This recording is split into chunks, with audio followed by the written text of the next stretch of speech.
Salam sejahtera. Nama saya Heng Tat Guan dari DEP 5B. Matrix number saya ialah 10 DEP F21 10 DEP 21 F1027. Hari ini kami akan bentang tajuk nilai dalam rukun negara yang tidak diperhatikan. Seterusnya,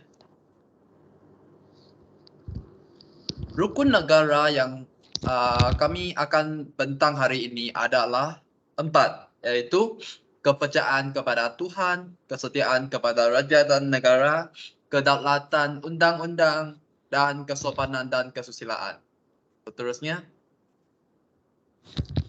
faktor tidak kepercayaan kepada Tuhan adalah 4, yaitu kekurangan bukti empirikal, alasan falsafah, pengalaman peribadi, dan pengaruh budaya. Okey. Kekurangan bukti empirikal iaitu sesetengah individu mungkin tidak percaya kepada Tuhan kerana keutamaannya untuk bukti empirikal dan kekurangan bukti yang dirasakan untuk kewujudan dewa. Alasan falsafah adalah orang ramai mungkin dipengaruhi oleh pertimbangan falsafah, mencari tidak keselesaan atau percanggahan dalam doktrin atau hujah agama. Pengalaman peribadi ialah pengalaman peribadi yang negatif atau ketiadaan campur tangan ilahi yang dirasakan semasa-masa suka boleh membawa kepada persoalan atau penolakan idea kuasa yang lebih tinggi yang baik hati. Lepas tu, pengaruh budaya iaitu faktor budaya termaksud sekularisasi masyarakat dan pendedahan kepada pelbagai perspektif agama boleh membentuk kepercayaan seseorang individu. Seterusnya,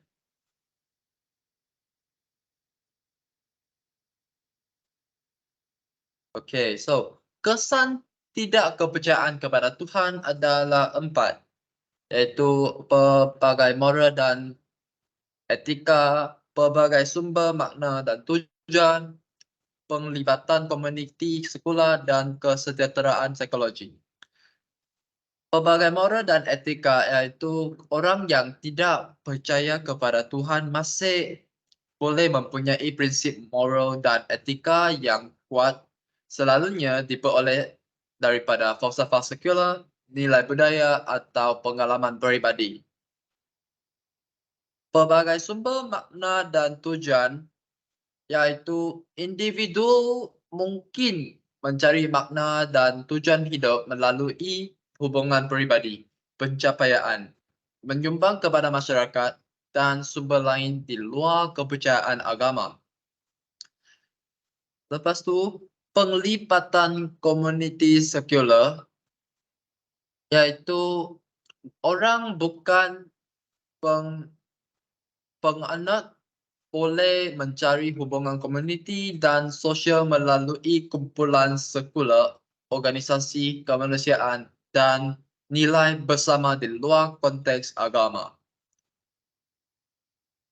Kesejahteraan psikologi iaitu kesan ke atas kesejahteraan psikologi boleh berbeza-beza dengan sesetengahannya mengalami rasa bebas daripada rasa bersalah dan kebimbangan agama, manakala yang mungkin menghadapi cabaran yang berkaitan dengan rasa kehilangan atau pengasingan.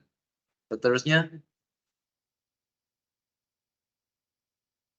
langkah mengatasi tidak kepercayaan kepada Tuhan iaitu penerokan berfikiran terbuka, refleksi nilai peribadi dan terokai kerohanian.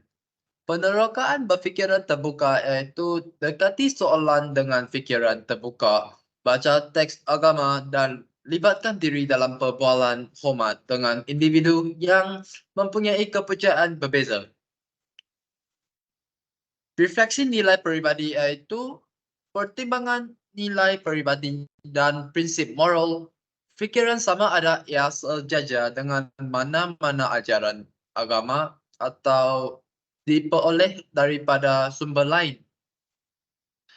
Terkait kerohanian adalah terkait kerohanian peribadi melalui amalan seperti meditasi, kesedaran atau menghubungkan dengan alam semula jadi.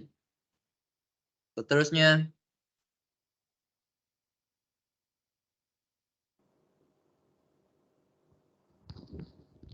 Salam sejahtera, saya Chong Hei dari kelas DEP 5B. Nomor matrik saya ialah 10 DEP 21F1013. Jadi saya akan membentang tentang tiada kesetiaan kepada raja dan negara. Jadi faktor tiada kesetiaan kepada raja dan negara adalah 4 faktor, yaitu tidak adil kepercayaan berbeza, masalah wang dan perpecahan budaya dan isu lalu. Tidak adil. Masyarakat akan merasakan perkara yang tidak adil atau nampak pemerintah atau kerajaan yang tidak adil boleh menyebabkan orang kurang setia. Faktor seterusnya ialah kepercayaan berbeza. Apabila orang tidak bersetuju dengan cara sesuatu dijalankan atau ada pemerintah tidak baik, mereka mungkin tidak berasa berhubung dengan raja atau negara mereka. Faktor yang ketiga ialah masalah wang. Jika orang ramai bergelut dengan wang, seperti mereka tidak mempunyai peluang yang sama, mereka pun akan berasa kurang setia kepada negara mereka. Faktor yang akhir ialah perpecahan budaya dan isu lalu.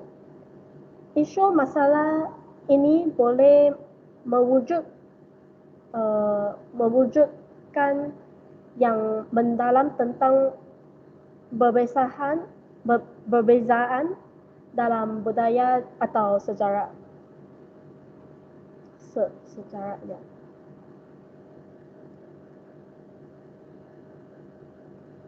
Seterusnya, kesan tiada kesetiaan kepada raja dan negara.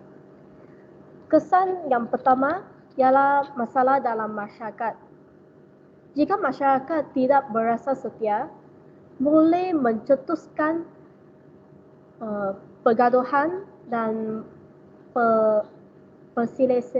perselisihan faham dalam kalangan orang dan akan menyebabkan pergolakan. Kesan yang kedua ialah masalah dalam politik. Jika orang tidak setia, mereka akan lebih suka bagi pemerintah untuk membuat keputusan dan memastikan keadaan stabil. Kesan yang ketiga ialah wang isu. Kes ini boleh menyebabkan perniagaan dan perdagangan menderita dan akan menyebabkan ekonomi jatuh. Kesan yang terakhir ialah kebimbangan, kepercayaan dan keselamatan. Jika orang tidak setia, boleh menyukarkan untuk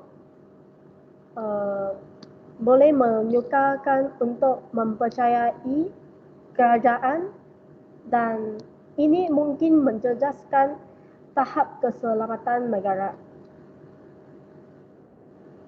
Langkah mengatasi tiada kesetiaan kepada raja dan negara adalah 3 langkah, iaitu bercakap dan mendengar, bersikap terbuka dan jujur, dan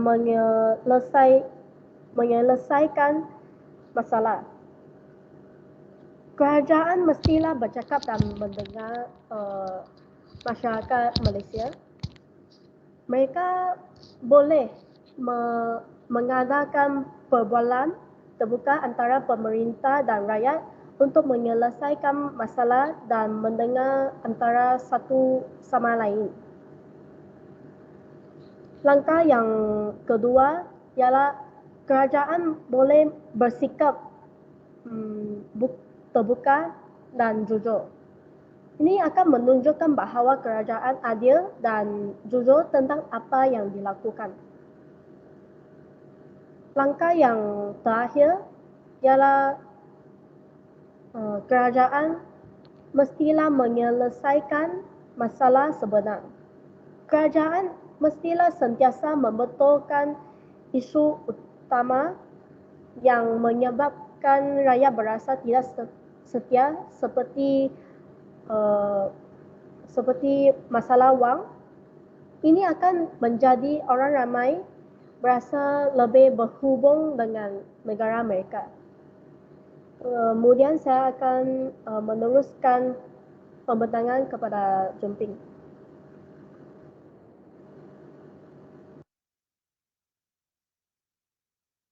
Okay, saya Chong Hao. Nama saya Chang Chong Hao dan number matrik saya ialah 10DP 21F 1049 dari kelas DP 5B. So, saya akan bentang tentang nilai kedaulatan undang-undang yang tidak dipraktikkan dalam rukun negara kita. Saya mempunyai 3 faktor. Pertama, tingkah laku yang buruk, tiada peraturan dan undang-undang akan menggambarkan hubungan sesama manusia tidak boleh berlaku dengan sempurna. Dan keduanya, ancaman jenayah merupakan satu kes yang sangat serius dalam negara kita yang menyebabkan negara kita semakin buruk.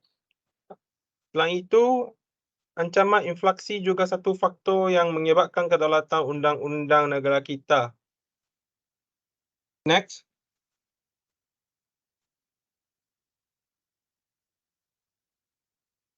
Okay. Ini merupakan kesan tiada kedaulatan undang-undang.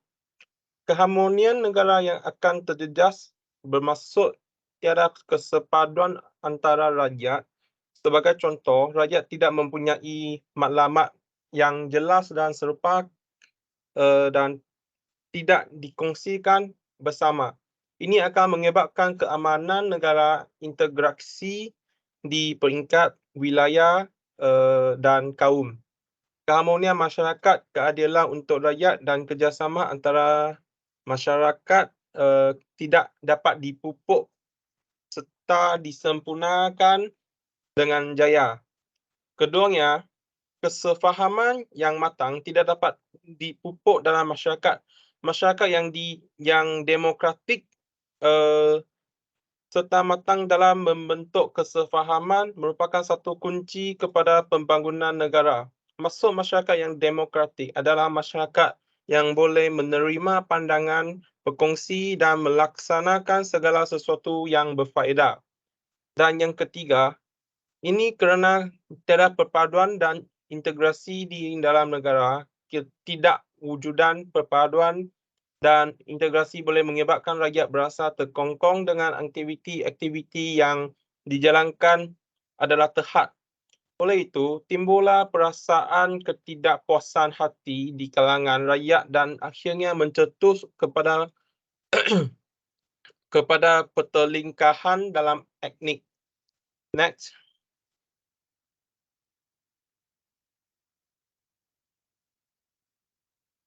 Okay. Langkah mengatasi masalah kedaulatan undang-undang.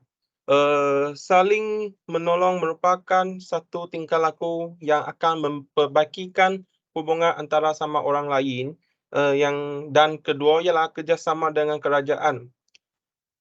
Ini merupakan akan menyebabkan negara semakin kuat dan damai. Okey. Saya akan sambung dengan kawan lain. Selamat petang, nama saya Nyong Chun Ping dari kelas DP 5B. Matriks nombor saya ialah 10 DP 21F 1019. Yang saya akan membentangkan tentang kesopanan dan kesusiaan yang tidak dipraktikkan oleh rakyat Malaysia. Ini dalam skrin yang ditunjukkan ada tiga contoh case yang tidak menunjukkan kesopanan dan kesusiaan tidak dipraktikkan oleh rakyat Malaysia. Satu case adalah kebunuhan atau rogol seorang wanita dan ditarik atau dijumpai oleh pentutur dalam berita. Yang kedua case adalah keluarga yang sedang menghadapi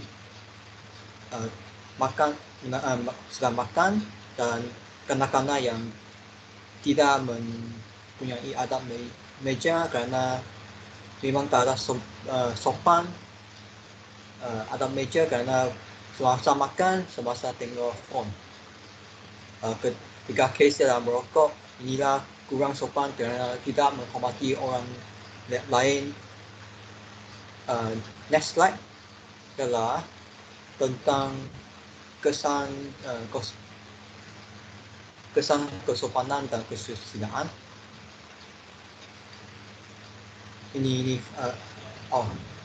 Saya faktor kelayakan itu kesopanan dan kesusiaan.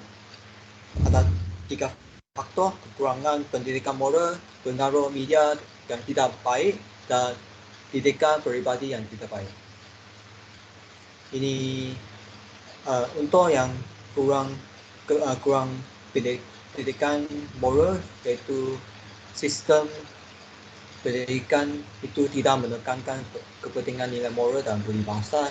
Individu mungkin tidak memahami sepenuhnya kepentingannya. Untuk pengaruh media yang tidak baik, itu contoh gambaran negatif atau mengganggukan tingkah laku yang tidak bererti dalam media. Ada dan boleh mempengaruhi sikap orang ramai. Untuk faktor ketiga itu didikan peribadi yang tidak baik, iaitu asuhan kanak-kanak. Asuhan itu itulah nilai-nilai yang diterapkan semasa zaman kanak-kanak memainkan peranan pentinglah. Next slide. Untuk kesan kesopanan dan kesusiaan, ada 3: pecah amanah, pecahan sosial, dan budaya kerja yang negatif. Yang kesan pertama, pecah amanah, itu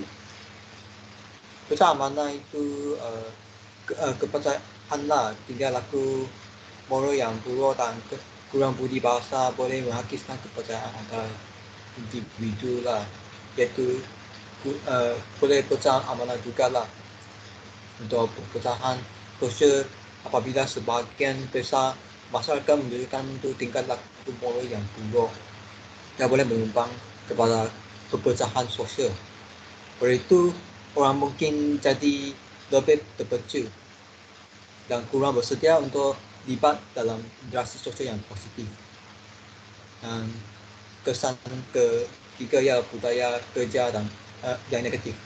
Kerana dalam suasana yang profesional, itu kerja suasana kerja, tingkah laku moral yang buruk akan menyumbang itu tempat kerja yang toksik.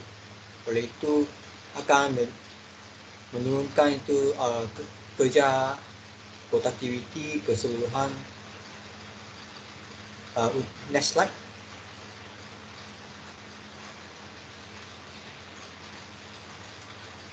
Untuk faktor apa faktor? Untuk yang langkah mengatasi kesumbangan dan kesusahan yang tidak diperhatikan atau yang buruk,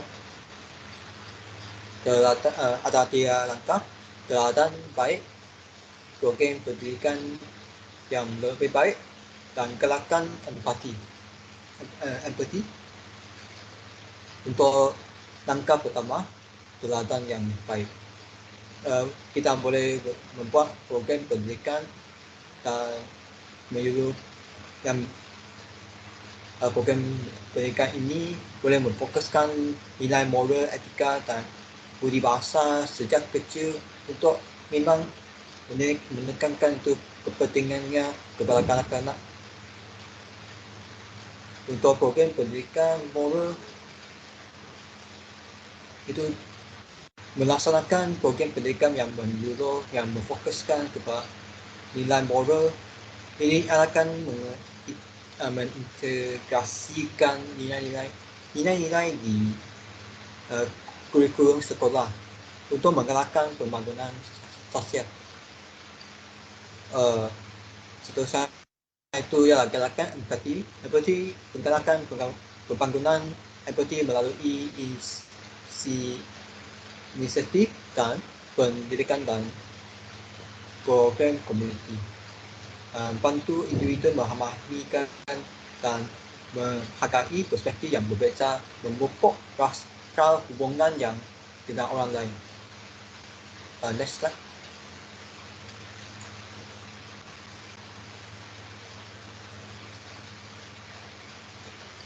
I think Sebelum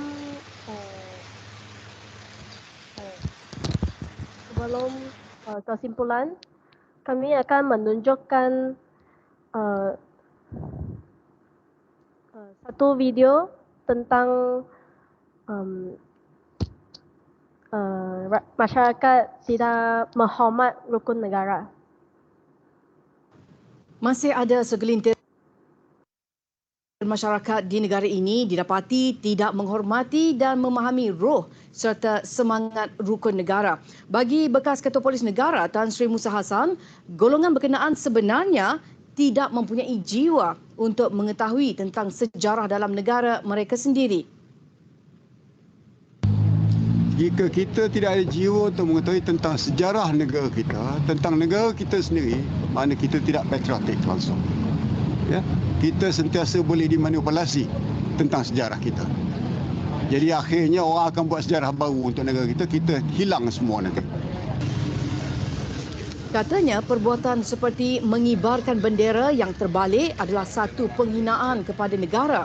Beliau mengulas mengenai beberapa kejadian jalur gemilang yang dikibarkan secara terbalik hingga menjadi tular di media sosial. Tan Sri Musa berkata demikian selepas program penyerahan jalur gemilang dan pelitup muka kepada 200 peniaga di Danau Kota di Ibu Negara. Program itu adalah untuk memberi kesedaran dan semangat menghayati Hari Kebangsaan.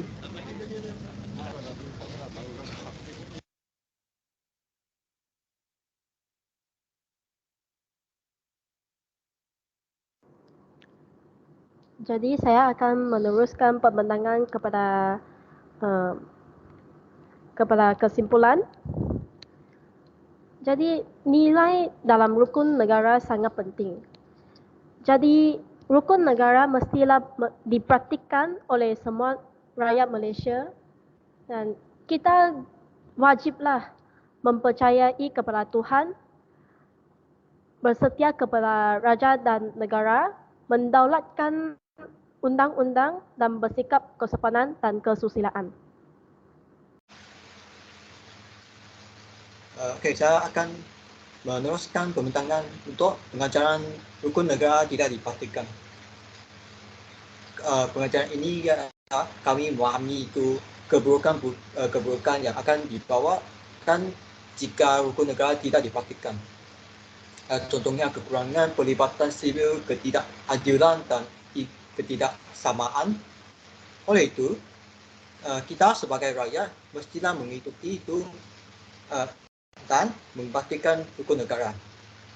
Selain itu, kita mestilah menjadi model yang baik kepada warga negara yang akan datang supaya hukum negara sentiasa akan dipraktikkan dan supaya negara kami akan menjadi lebih padu dan stabil dan makmur.